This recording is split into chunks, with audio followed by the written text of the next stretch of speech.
Okay, so here's another teen zombie story. It's by Carrie Ryan, and it's called Bougainvillea. I don't know how to say it, but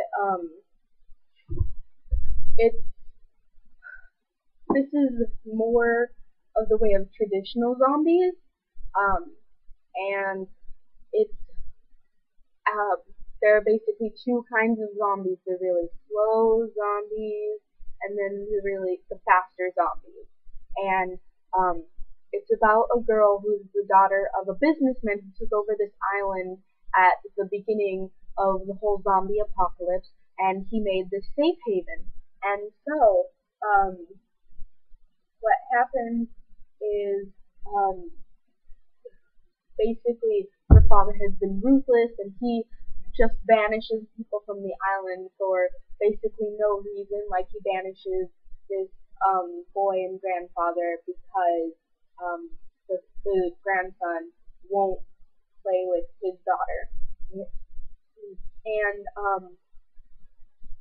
he also doesn't let people from who are trying to find a safe haven onto the island because he doesn't want the people to be infected. He's very ruthless, and that's the way to survive. And so she sort of understands it, even though she's just 15. And so, um, or no, she's 16.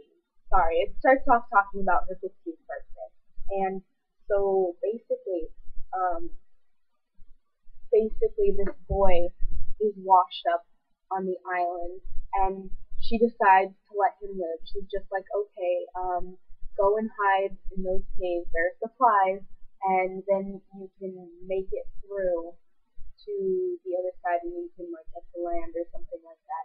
And so he goes and hides, and then he turns out to be a pirate.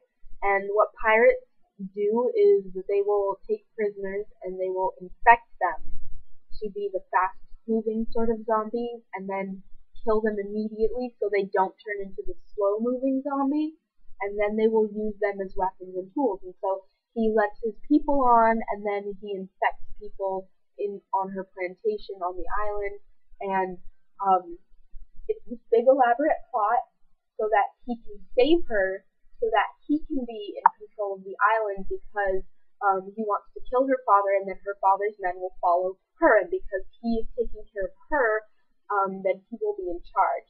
And so she's with him and stuff, hiding in this cave, and she's just like, so my father's men will follow me, and you'll protect me. He's like, yeah. And so, and she's just like, and you'll be like just as ruthless as my father. And he's like, yeah, of course, that's the way you have to survive. So then she takes the machete and she slits his throat and says, then I will be ruthless, and my father's men will follow me, and I can protect myself.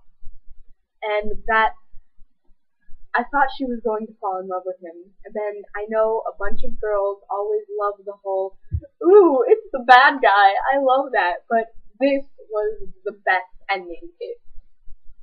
It was totally feminist, empowering, and um, it makes more sense. I know a lot of people hate it when girls fall for the bad guys because they're just like, that makes no sense. You know all the bad things this guy has done to you and all this other stuff.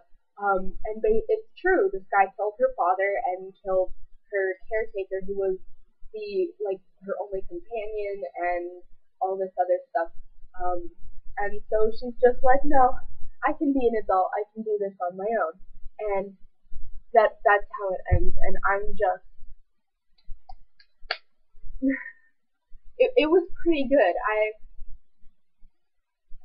The plot was better than the writing style because the way it's written is it goes back and forth between before the outbreak and then now what's happening on the island after the outbreak when everything is safe. And I wouldn't mind that so much, except it's choppy. I think it does better in novel length things or longer things than short stories. And then another thing, it's even more choppy because she splits it up like this with like it's a list. And um, honestly, the other zombie story did that too, except it was more cohesive because each thing was sort of done by subject. Um, so I think it maybe Justine Larbaelastier's fault because she's the editor. Um, I'm not sure if this will help make all of the Teen Zombie stories run together better, but I don't even know if that's something that you should look for in an anthology. Um, because I don't read a lot of them. I think this is the second one I've read. And I think I'm not sure how actively I would seek another of Miss Ryan. I thought it was Miss Ryan, but then I wasn't sure. So I'm not sure how actively I would seek another of Miss Ryan's books. I would, if someone recommended a book, I would definitely look for it.